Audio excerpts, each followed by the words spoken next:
Walter Frederick Osborne was born in Dublin, at Castlewood Avenue at Rathmines, on the 17th of June, 1859.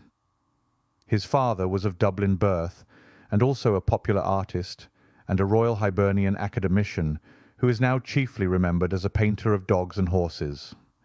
The Academy was an artist-based and artist-oriented institution in Ireland, founded in Dublin in 1823. When the young Osborne was 17, he entered the art school of the Royal Hibernian Academy. A few months afterward he showed at the Academy exhibition a little picture of the family fox terrier, Zoe, and modestly priced it at 5 guineas. He called himself in the catalogue Fred Osborne, to avoid confusion between his name and his father's. It was not till 1885, at 26 years old, that he appeared as Walter F. Osborne. In the second year of his school, he was represented at the Academy by 2 landscapes and a study of a collie dog.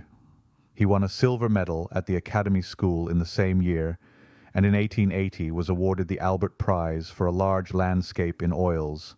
Thus his beginnings were being well established, and landscape would play a key element in his natural gifts, as we shall see. Pictured here is the large painting titled "A Glade in the Phoenix Park." Painted when he was just 20, it represents a pool fringed with willows and ash trees, in which a wading boy fishes with rod, line, and float. In 1882 he went to Amsterdam to study under Charles Verlat, with whom he remained for 2 years. Verlat was a painter with a great love for sunlight and a great power of painting it, both of which he probably acquired during a long sojourn in the Holy Land. He strengthened and developed Osborne's own natural love of sunlight, and many of his pupils' subsequent landscapes are remarkable for the ease and truthfulness with which they convey warm, sunny effects.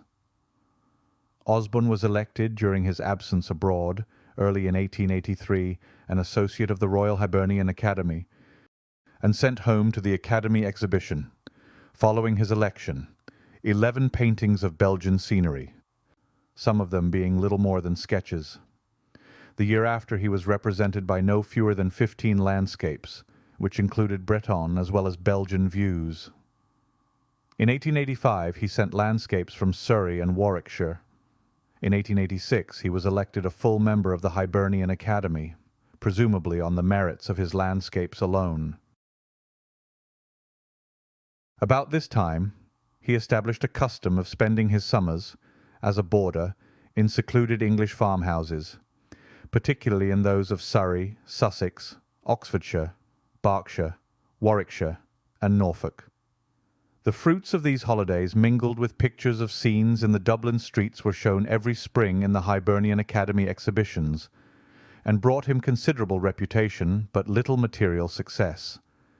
His landscapes almost invariably contained figures which were beautifully drawn and carefully placed. Sometimes he even made the landscape subservient to the figures, as in 1 or 2 of his admirable pictures of the benches in Stephen's Green. A picture that displays Osborne's innate skill as a plein-air painter. More rarely still, and generally in his earliest period, he painted interiors in which figures were of prime importance. A noticeable example of this phase is the small portraits where the setting was at least as carefully treated as the sitter. One of the best of these is that of Captain Stephen Gwynn, representing, in the captain's own words, a very young man smoking a pipe while he reads, seen up against a studio table littered with brushes and palettes, and a wall nailed over with sketches. Osborne travelled extensively to Antwerp, France, and Spain to study, and became influenced by the impactful art movements dominating Europe, such as Naturalism and Impressionism.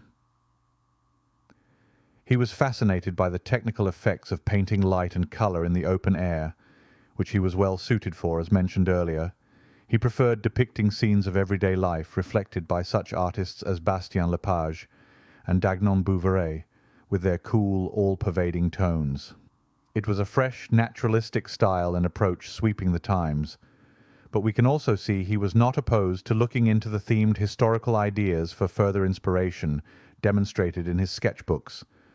As many an artist can relate, given the creative impulse to try new things as one sits in front of a blank canvas, ready for that first stroke.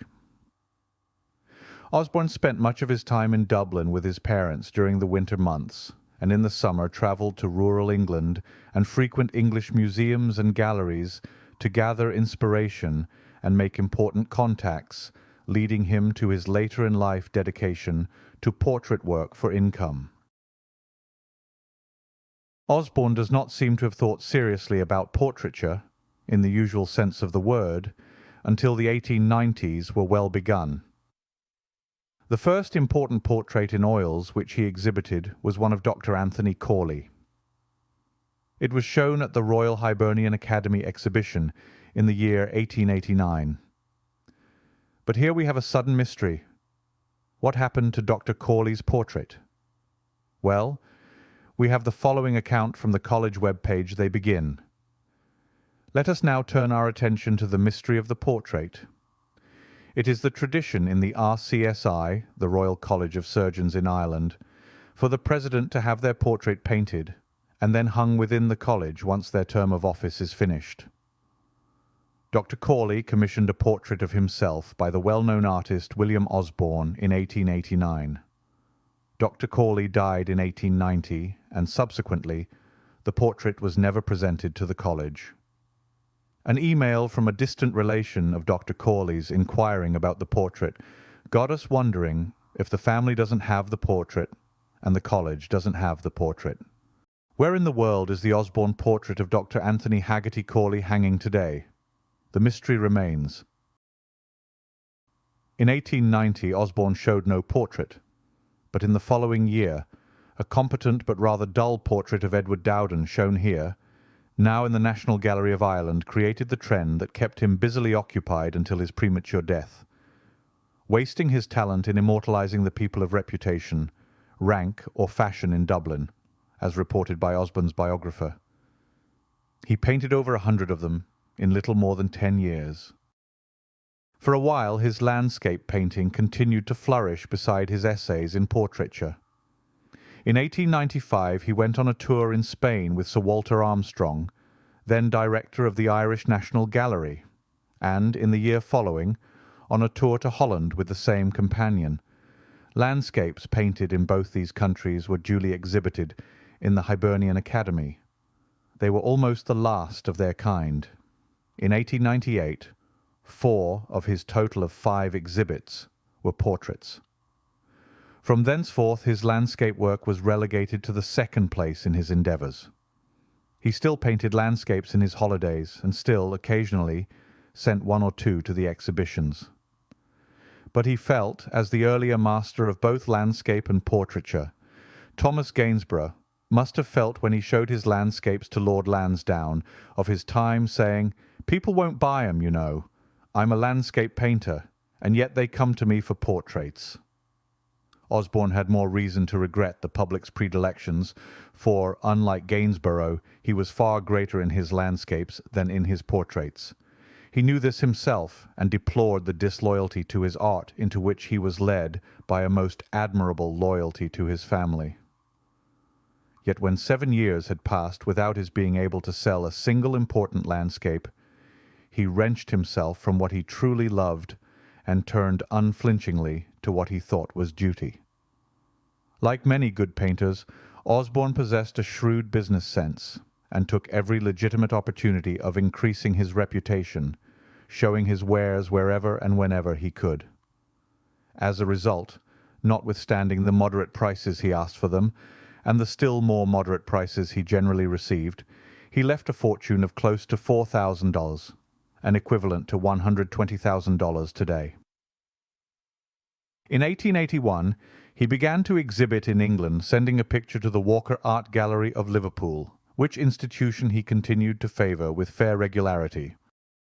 And his work found plenty of admirers and an occasional purchaser in Lancashire, though the Liverpool Art Corporation never thought fit to add an example of it to their permanent collection.